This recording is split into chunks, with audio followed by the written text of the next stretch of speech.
Welcome back to Understanding Human Development. We're on chapter 11 as we talk about adolescence and emergent adulthood.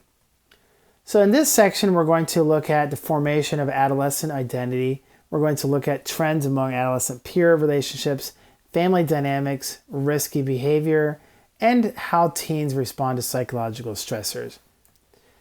So the first thing is that, as we mentioned, adolescence is this bridge between childhood and adulthood.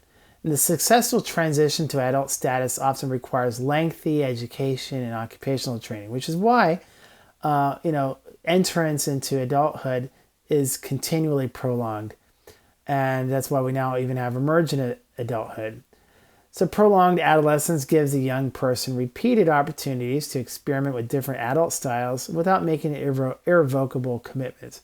Adolescents draw on the skills, competencies, attitudes, and relationships formed in childhood to meet the challenges of this period. So in this time period, adolescence has some major developmental tasks. Adolescence is traditionally viewed as a period of storm and stress. Studies show that the large majority of adolescents are, however, emotionally healthy and well-adjusted. So this view that adolescence is a period of storm and stress does not quite actually measure up to reality.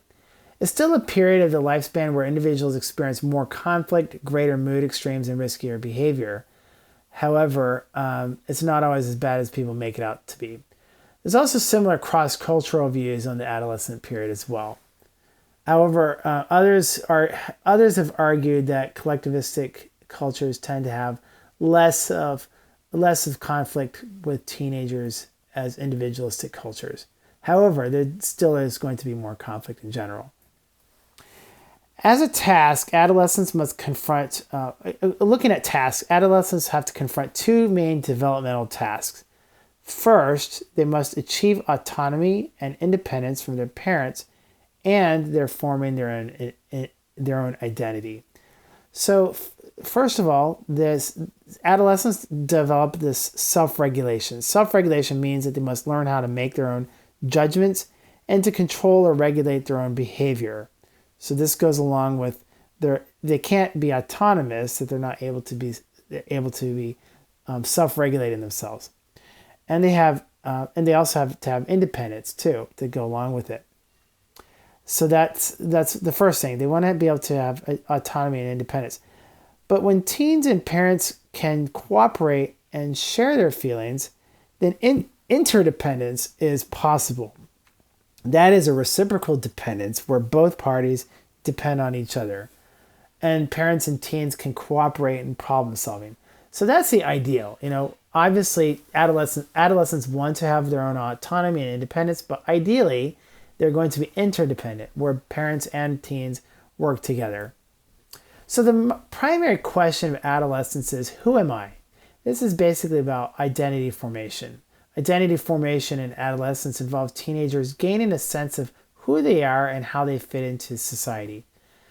Also, teens look at their social reference groups. Social reference groups are narrow or broad groups with which adolescents identify that help them to define themselves. That means their self-definition. Self-definition is how they define themselves. The process of sorting through competing roles and values is of central importance in the transition from adolescence into adulthood. Erik Erikson talked a lot about that, which we're going to talk about next. So as you recall, Erik Erikson talked a lot about, in the beginning stages of childhood, he talked about how children develop trust, then they have to develop a sense of initiative and industry. But in adolescence, Erik Erikson believed that the primary critical developmental tasks for adolescents focus on forging the answer to the question, who am I? So we would say the crisis is between identity versus identity confusion. Erikson believed that the establishing one's identity involves an identity crisis, a period during which individuals grapple with the options available and ultimately make a choice and commitment as to which path their lives will take. According to Marcia, identity status is a type of identity formation experienced by a young person, which is determined by the degree to which the person has experienced an identity crisis and whether that person has made a commitment to a specific set of lifestyle choices. So here in this slide, there are 4 main modes of identity formation. For Marcia, identity formation involves both resolving an identity crisis or exploration and making a personal investment in the paths one chooses, a concept he referred to as making a commitment, which is a key term you should remember. So identity crisis may be defined according to 4 types of identity statuses. And this is another table that just kind of puts it in the same information, just in a different format. So there's 4 different identity formations, 4 modes of identity formation. And they're on 2 axes of how much one is open to exploration or how much they've engaged in this identity crisis and how committed they are. So the first one is foreclosure status. Foreclosure status is where they have not explored yet they have not engaged in an identity crisis, and yet they're committed to what they are. So the foreclosure is the identity status of those who've made commitments. They've made commitments without going through much reflection or exploration on what they want to do in life or how they want to be. The diffusion status is the identity status of those who have neither gone through an identity crisis nor committed to an occupational role or moral code. They're essentially avoiding the issue of who they are or what they want to do in life.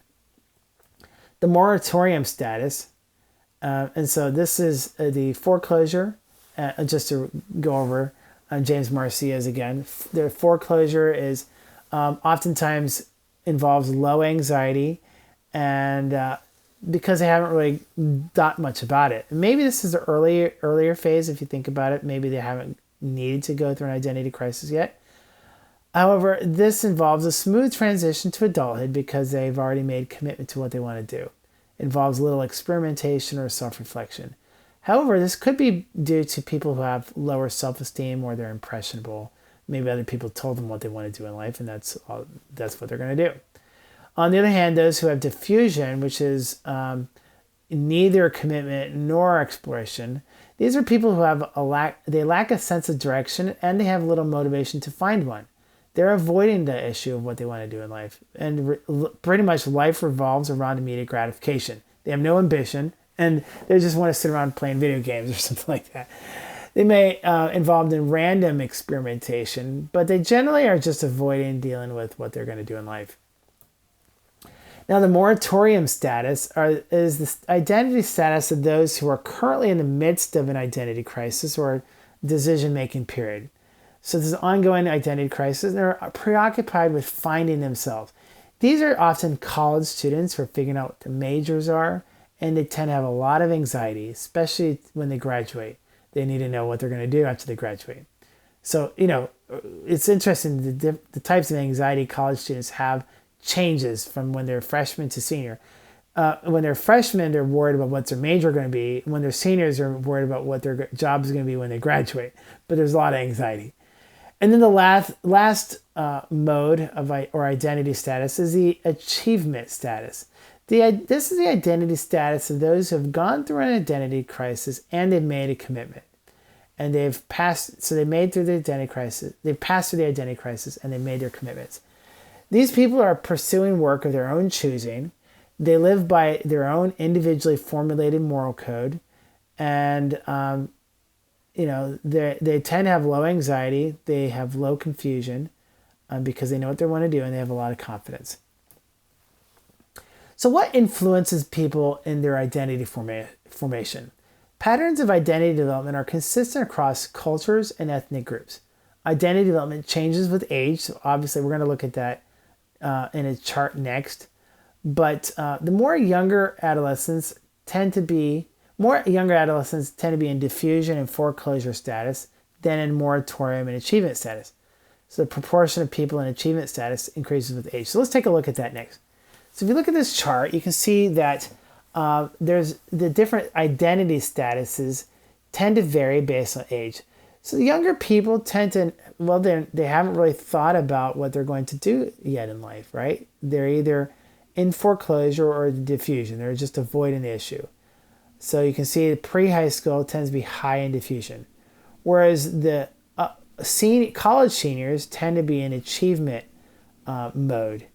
So as adolescents get older, there are more of them in achievement status and fewer in the diffusion status, exactly what Marcia would have predicted. Now, with increasing age, there are fewer people in the diffusion or foreclosure. Gender differences are also decreasing as opportunities for men and women are becoming more equal. So there's less gender differences in identity as well. Now, men are more often develop an intrapersonal identity, whereas women often blend this with an interpersonal identity that emphasizes relationships with others. So going back to Erikson's theory, we talked about Marcia. Erikson's theory largely reflects Western societies that stress individualism over collectivism. In collectivistic societies, the good of the individual subordinates to the good of the group, whereas individual societies, they tend to emphasize the individual. So identity and self-concept are rooted in culture and concepts. And Marcia's four modes can be identified in most cultures, so that's universal. But identity formation is particularly hard when a non-majority gender identity is involved, particularly for women, essentially. So, and for minorities as well.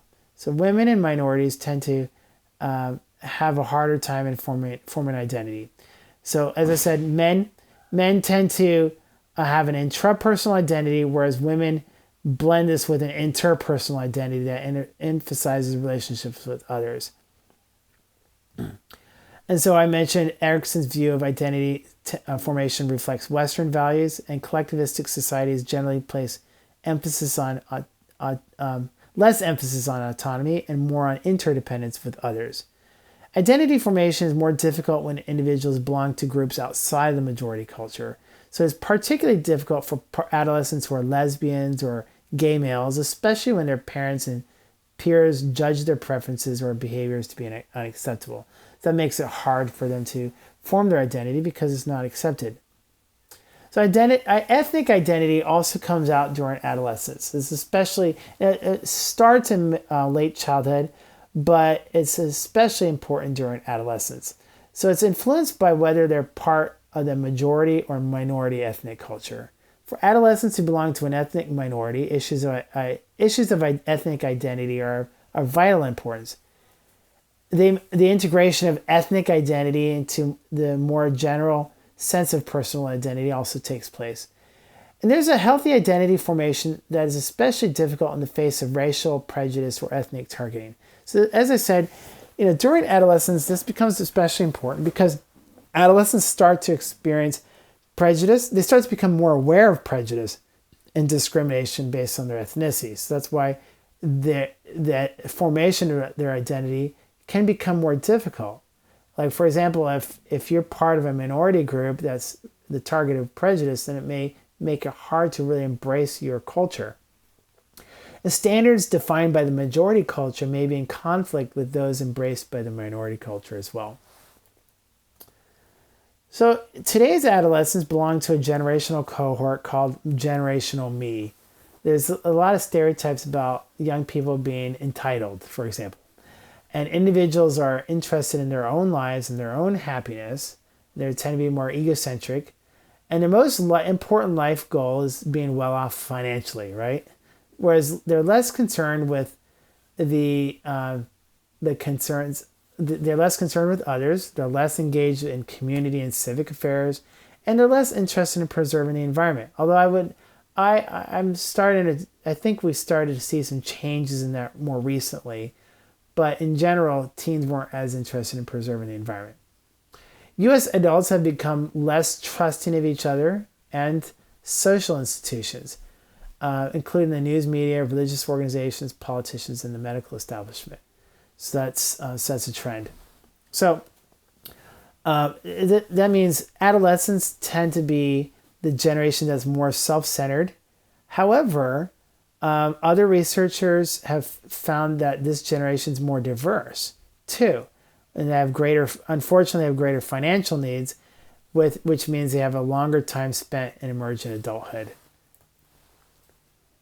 So if we understand the context, it helps us to understand, it's very easy to shame and blame teens for who they are but ignore the social context in which teens live.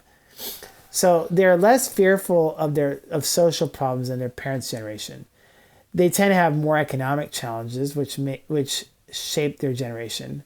There's been a great recession that has influenced teens of today. There's been less job opportunities for when they graduate, and as a result, today's youth are more educated than previous generations because there's more emphasis on you need to get an education in order to survive in this, difficult economy. They also have greater debt, and they're more likely to delay marriage and children because of that. So there's a greater economic challenges which shape the trajectory of teenagers as they enter into emergent adulthood. Peer relationships and peer groups increase in their importance enormously during adolescence. Adolescents can spend almost twice as much time with their peers as their parents.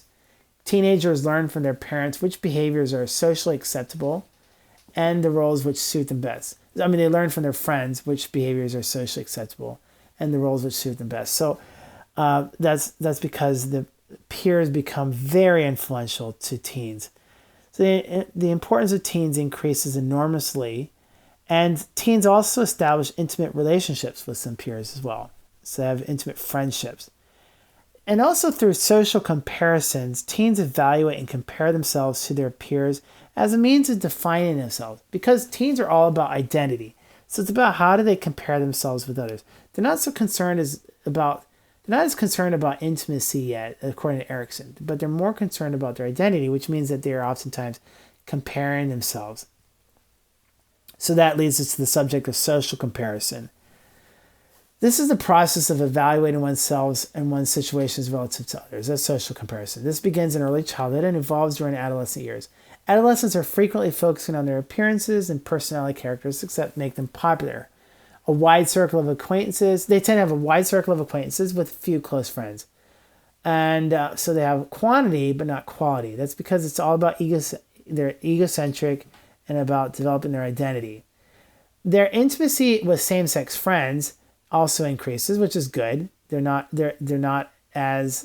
to not be as shallow forever because their friends start to become deeper, and friends become a source of advice too. And so in late childhood, it was all about keeping secrets, but now they can actually turn to each other for advice. Here's a percentage of teenagers who seek advice from their peers on specific issues. So as you can see, boys and girls turn to others for advice on different things. Girls are more likely to turn to others for their peers for advice on personal problems, whereas both boys and girls are more likely to turn to others about which social events to attend. But here's the thing, it's interesting. They don't go to their peers about whether to go to college. That's 0%. And that says that parents are still... And also about occupation. They don't turn to their peers about occupation. They still turn to their parents So teenagers turn to both parents and their peers for advice, as you can see. And peers are more oftentimes consulted on issues of style and social concerns, but they still turn to their parents on more far-reaching global matters, like the kinds of job that they're going to have and the school that they go to. So that's good to know. Now, media still has an important effect as well on teenagers. Teenagers use some social media about 9 hours per day, more times than they spend in school or with their parents or peers. Tweens, who are younger, the pre-teens, they're about age 8 to 12, use about 6 hours of media per day. So media has a big role in the development of teens. So here's a chart about the usage or the minutes per day spent on various media by U.S. teens. So you can see, now this is a bit old. This, as you can see, I don't know if people watch DVDs and videos anymore, especially since things are online or on cable or, streaming internet. So people I don't think people buy DVDs anymore, do they? But as you can see, watching movies in general or TV shows still is the largest amount of time that people spend on something. followed by music and video games and social media. So there's a lot of emphasis on entertainment. When adolescents use media, they oftentimes multitask. More than a quarter of the time is spent on screen media involving using two or more sources simultaneously. So teenagers are also multitasking a lot. So the explosion of electronic media has dramatically changed how all people, including teenagers, communicate with each other. Now, let's talk about the effects of media use on adolescents as well. So there's an impact of violent media on children, which is relatively modest. Although some research suggests that violent programming may encourage teens to be more aggressive, there's little evidence that supports this view. However, teens who are exposed to explicit sexuality do appear to engage in sexual activity at younger ages, but this finding is correlational, meaning, correlation does not equal causation. So there may be many other factors that are also involved as well. Media consumption in general may have a negative impact on overall physical health as time spent using media that is not time spent on physical activity or exercise. Now, is the reliance of teens on media changing the nature of adolescent friends? Well, teens report social media makes them feel better connected to their friends, feelings, and their lives. Unfortunately, it can also lead to cyberbullying. There's been reports of cyberbullying occurring over social media. But social media may help them to encourage personal autonomy and friendship formation, and may also create greater tension among generations as well. There's research exploring how electronic media affects friendship, and it seems to indicate that the impact is minimal overall. So another thing that changes in social relationships among adolescents is the development of peer groups and cliques. So in late childhood or middle childhood prior to adolescence, they tend to have larger groups that they belong to, but in high school, that's when teens start to enter into cliques and crowds. So we might distinguish between the two types based on size. Crowds are a size of 15 to 30 members, whereas a clique are a group of people with as few as 3 or as many as 9 members. Clique members typically share similar backgrounds, characteristics, interests, or reputations. In early adolescence, cliques tend to be all male or all female, but in late adolescence, teenagers become involved in opposite sex cliques as well. We also have, and also just so you know, cliques are more cohesive than crowds. That's because they're smaller. Now, roughly 20% of adolescents are loners and who are not members of any social groups. And sadly, when aloneness is involuntary, it can contribute to difficulty in identity formation as well as in dating.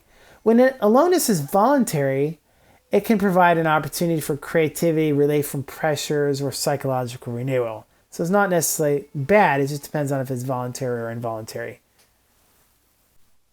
So let's talk about dating next. There's different purposes that people have for dating. Here's a list of reasons why teenagers date. They may date for recreation. They may date to socialize with other people of the opposite sex.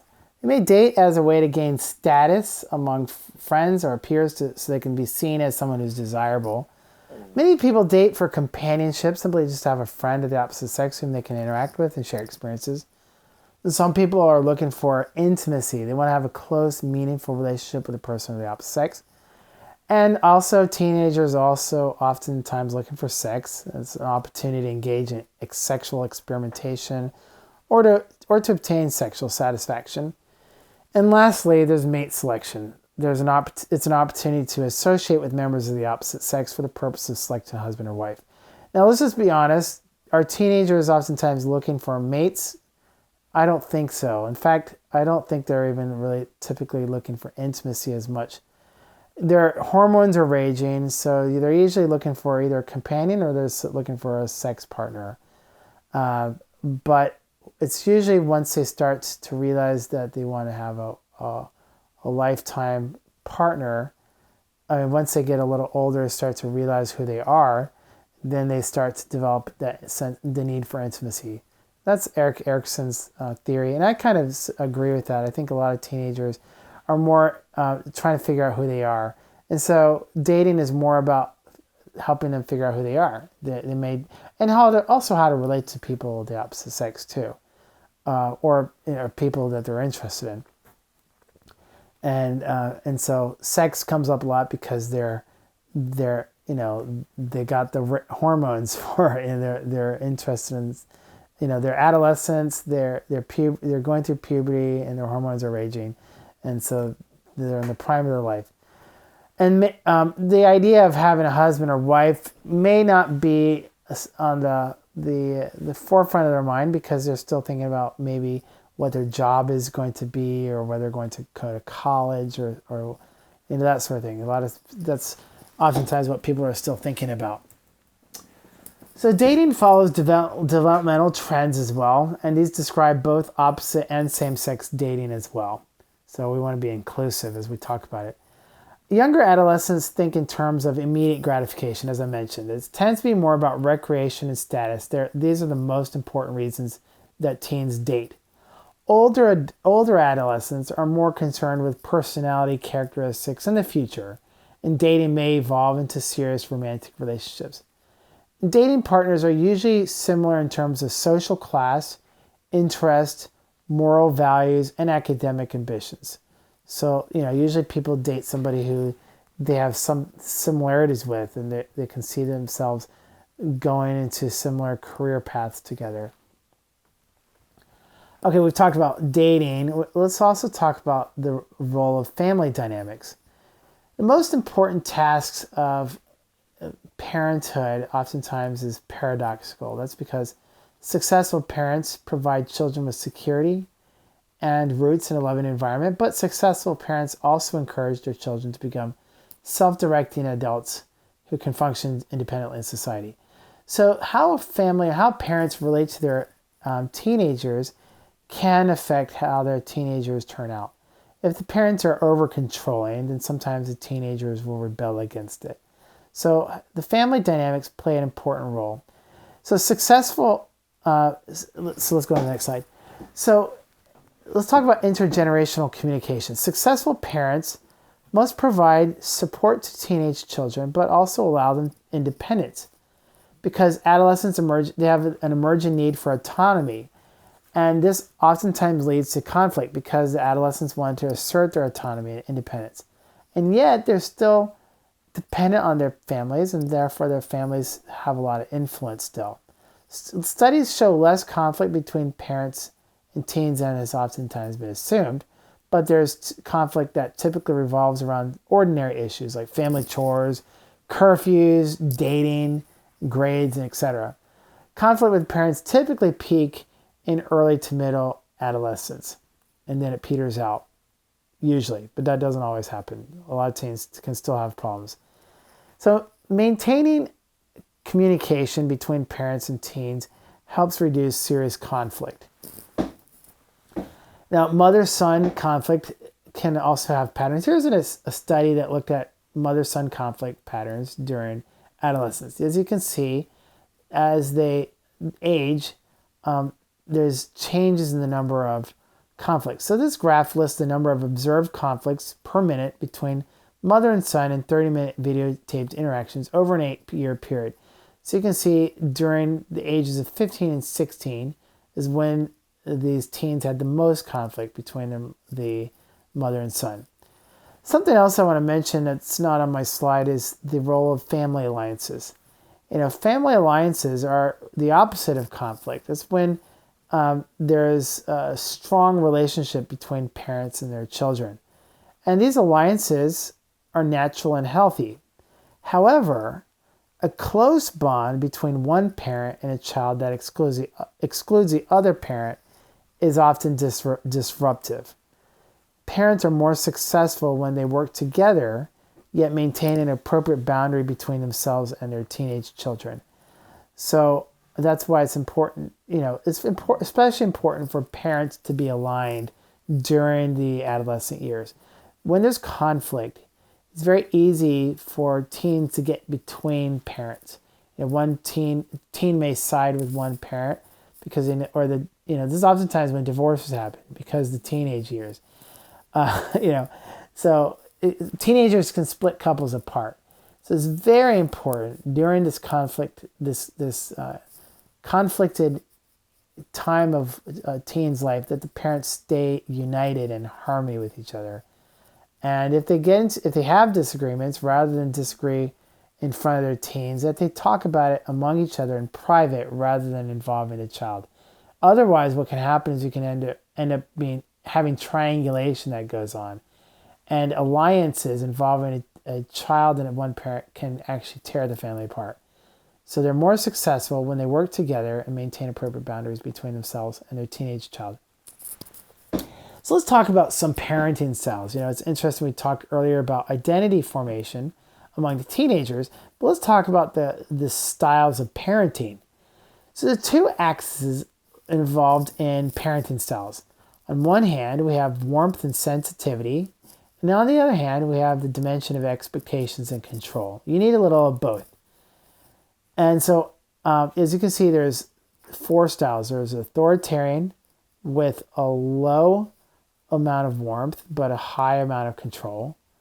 Then there is neglectful or uninvolved. That is a low amount of warmth and a low amount of control. So they basically do anything. And then there's permissive, means high amount of warmth but low control. And then there's authoritative, which is a high level of control and a high level of warmth. Adolescents with authoritarian parents, meaning that they are strict disciplinarians, may become dependent and anxious or defiant and resentful. So this is important because teenagers may rebel if the parents are very strict disciplinarians. That's why it's important for parents to reason with their teenage children, to get them involved and to respect their opinions and yet maintain boundaries. Those with permissive parents may have difficulty in setting boundaries and defining appropriate behavior. Just to give an example, I had a teenage girl, or a young woman who was a teenager. She just became an emerging adult. She came to me and she was complaining because she had a baby out of wedlock early on. And she actually blamed her mother because she felt like her mother actually was very permissive and practically encouraged her to have a promiscuous lifestyle. And then she ended up having a baby. And then and she wished her mother had been more controlling and more disciplined, so she wouldn't go down that life path, and so that she could have had better outcomes. So it's kind of interesting when you think about it. Teenagers actually want their parents to have some control because they don't understand the risks involved in life. They need their parents to guide them because it helps protect them. It gives them security as well. Although sometimes that may create conflict, but it's a matter of how do we empower them, help them to feel like they're still independent and yet provide some structure and guidance as well. So authoritative parenting is usually best because it involves warmth and control and good communication. Okay, so that's ideal. All right, so let's talk about how are these affecting teenagers. So mothers are typically, parental warmth and parental control are important dimensions that affect the development of children and teens. Authoritarian parents are low in warmth and high in demand and control, whereas permissive parents provide little structure. Normal and healthy adolescent behavior is most likely to result when the parenting is authoritative. So when there's a combination of warmth and control, it usually results in good, healthy teenage behavior. Interestingly, let's look at the next slide here. What aspects of the mother-child relationship are very important? We talked about conflict. What are some things that can help? The mothers generally know more than fathers about their adolescent's activity, which is interesting. And mothers tend to exert stronger influence on the parent-child acceptance and conflict. So more maternal knowledge is actually associated with lower levels of adolescent deviance. So that's going to lead us to the next subject of parental monitoring. Well, let's first of all talk about family obligations. So there's a study, the Penn State Family Relations Project, that looked at this. Teens of working parents were asked to take on some family responsibilities. They found that the oldest children and daughters are more likely to take on family responsibilities. Children of immigrant parents experience a greater sense of family obligation. So what family roles do you think are reasonable for parents to expect of teenagers? And so that's something to think about. A lot of this may be influenced by culture. And so like we looked at, immigrant families, they may put more obligations on their teenagers. And the oldest child and the daughters may also be expected to take on responsibilities. Is that fair, though? Something to think about. So let's talk about conflict resolution. Children within the same family, even though they're the same family, may have very different experiences of their parents. As children enter adolescence, parental warmth unfortunately generally declines. That's because there's more conflict. So they tend to become more authoritarian. Authoritarian. That's not a good thing. Parental control oftentimes becomes parental monitoring. And that's normal, though. So rather than being controlling, as they become more autonomous, parents simply become more monitoring. And so parents can discuss, give advice, and supervise. Parents who engage in successful monitoring will have children who provide more details about their activities and relationships. So parental monitoring is based on open communication and adolescents' willingness to disclose the details of their lives. I forgot to mention when we talked about the birth order or the role of the children's responsibilities in the family. I think I was going to say that firstborn children forged the way in which families cope more so than later born children do. So unfortunately, that means that the firstborn child may deal with a lot of conflict, but they lay the groundwork for their other younger siblings as they get older. There's oftentimes a clash of cultures between peers and their parents, especially in cross-cultural families or immigrant families. So the adolescents may have adopted the values of their peers that may be in clash or conflict with the culture of their parents. This is when tensions are the highest. Tensions are highest when that gap in values is the widest. For example, a teen in a same-sex relationship may experience considerable difficulty if his parents hold negative views about same-sex relationships. And as I mentioned, children of immigrants may experience conflict if their parents' values do not match the values of the majority culture in which they grew up in. So adolescent development is harder and involves more conflict when their peers' values are widely different from those of their parents. This is frequently true in immigrant families where parents hold traditional cultural values. Okay, so let's talk about risky behavior. Some teens are more prone to engage in high-risk behavior than others, and most adolescents will take on some risks. Why is that? Let's talk about that. Adolescence and emerging adulthood is oftentimes characterized by risk-taking behavior. Many adolescents will engage in sex, sometimes without protection, sometimes with multiple partners. Teenagers may engage in reckless driving. Many abuse drugs or alcohol. In some environments, the risk of violence is also high. This may be because the area of the brain that controls decision-making functions is the last to develop. Teenagers don't typically understand the consequences of their actions. And as we mentioned before, adolescents tend to have a personal fable, the belief that they are so special that they should be exempt from the laws of nature and that nothing bad can happen to them, that they will live forever. And because the brain regions related to judgment and emotional control are still developing, adolescents may take risks without fully appreciating the consequences. So they may drive on the road really fast because they don't think through about the possibility that they get in a car accident or a motorcycle accident. Risk-taking behavior occurs less frequently in adolescents who have high self-esteem, belong to a stable family with good parent-child communication, and who have a sense of competence. So those children who have poor self-esteem or have poor family relationships may be more likely to engage in risky behaviors. Now, some of those risks involve drugs and alcohol. So the use of alcohol and other drugs peaks during adolescence and early adulthood. That's very common to hit the highest during teenage years and early adolescence. Tobacco and alcohol are the drugs that are most commonly used by adolescents. And tobacco now is also not just among cigarettes, but also seen in vaping. And also teens are also using marijuana as well.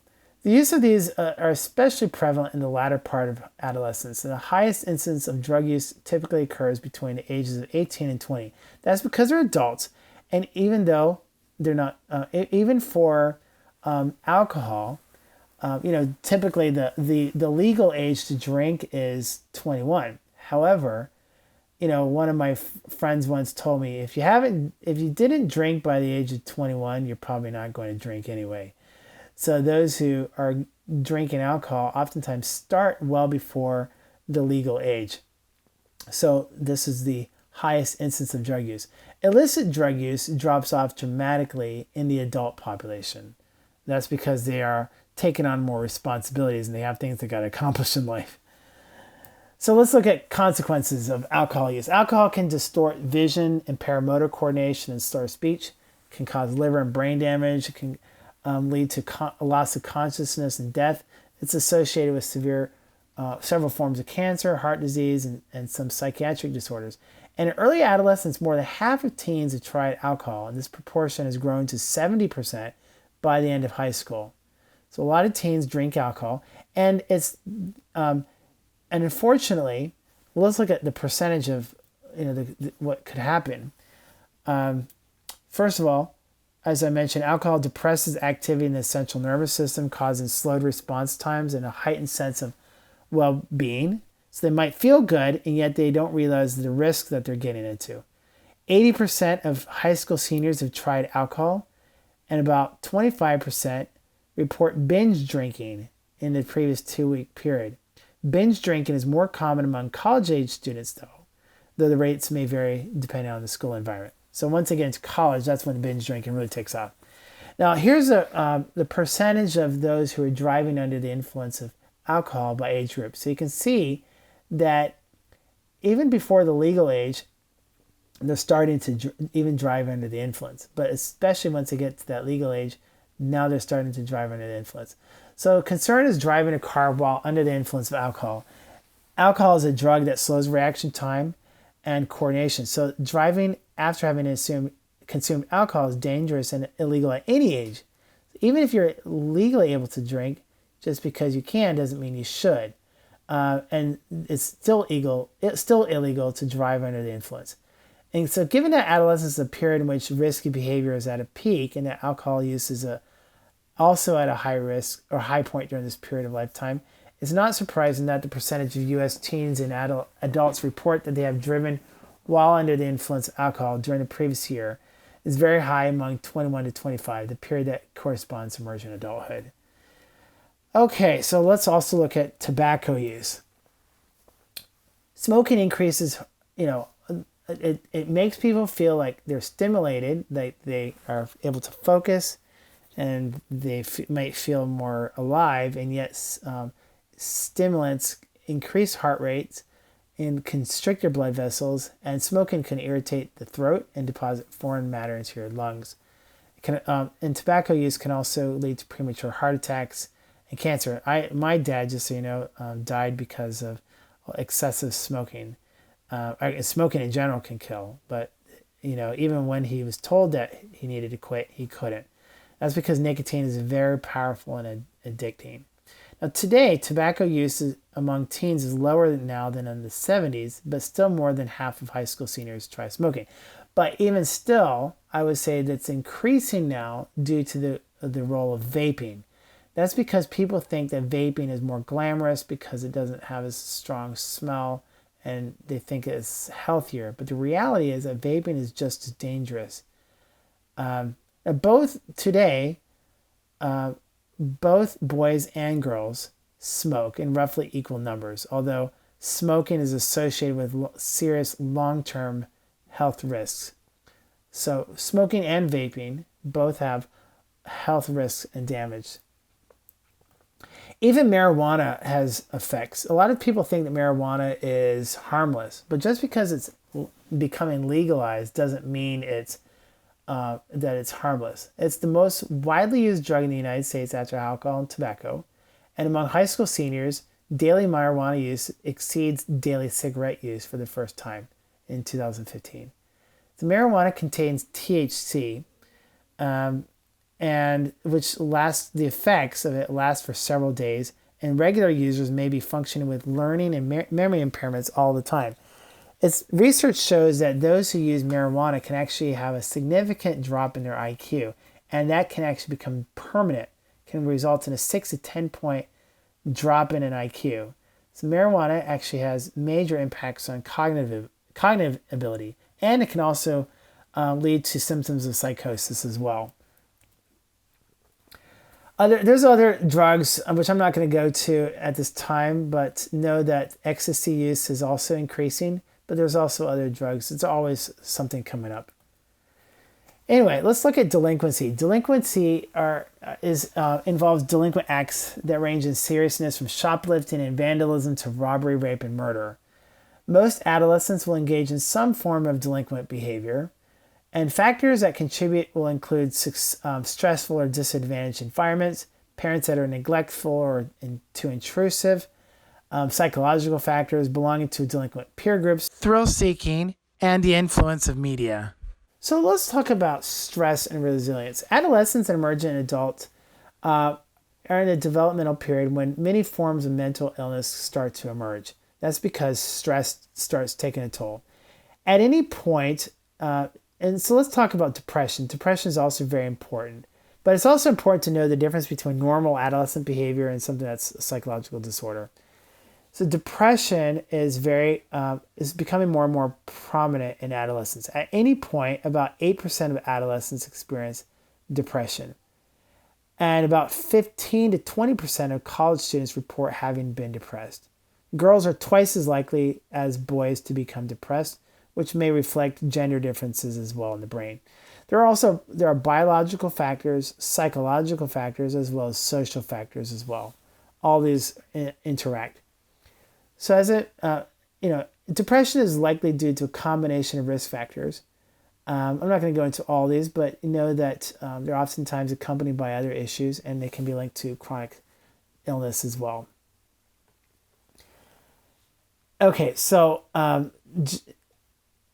depression is often associated with disruptions in brain chemistry and is genetically linked. And about 80% of people, it's also associated with psychological and sociocultural variables. About 80% of people who have been depressed can be treated with medication, counseling, or both, thankfully. So there's hope. Unfortunately, suicide is the third leading cause of death among adolescents after accidents and homicides. So think about this. Alcohol can play a role in all that. Accidents, homicide, as well as suicide, because alcohol is a risk factor for suicide. Suicide rates have tripled for those between the ages of 15 and 24 since 1950. As well, the suicide rates in 1950, basically, I'm not going to go into detail. So basically, suicide is the third leading cause. More than half of high school students have considered suicide at some point. What are some factors that contribute?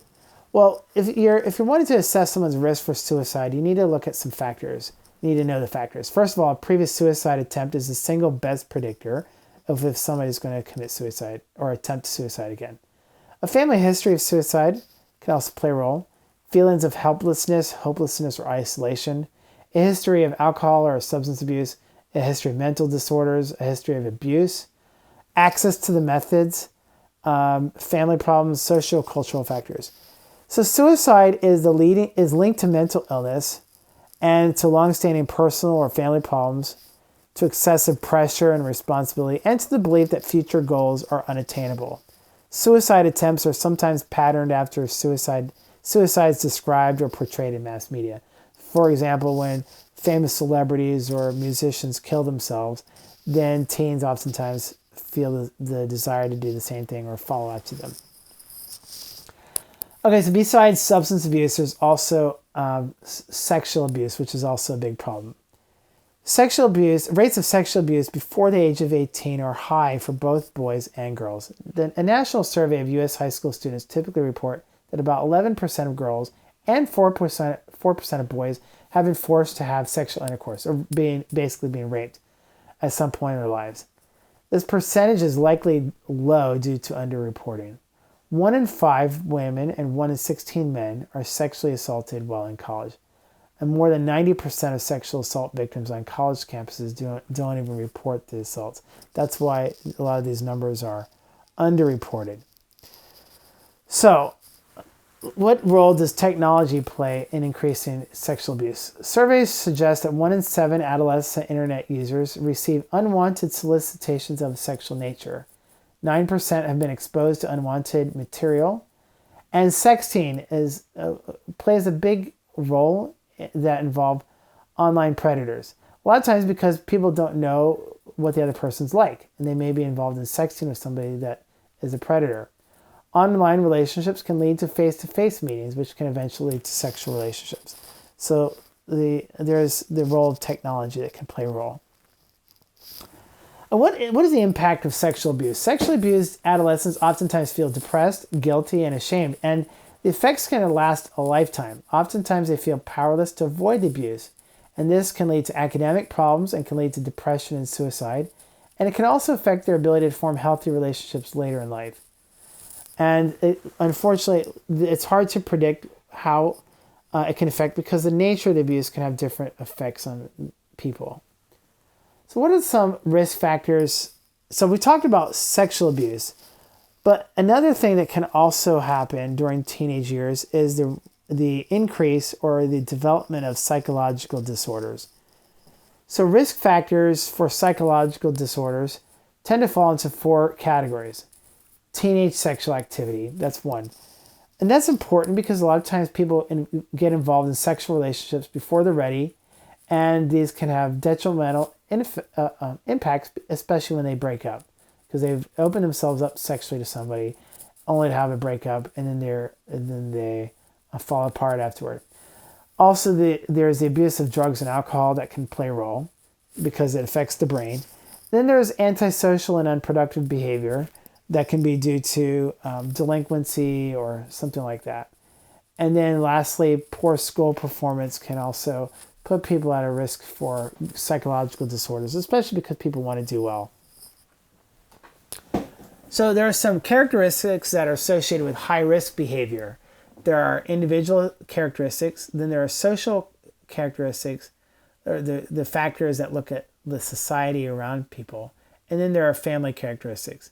High-risk behaviors in adolescents are usually linked to a combination of these, not just the individual, but the society around them as well as their family. So what are some protective factors? What are some things that can help people to have good behavior? First of all, so that's what we call resilience. Problematic adjustment is usually the results of several negative risk factors interact with each other. But seldom does a single event derail a person's positive adjustment.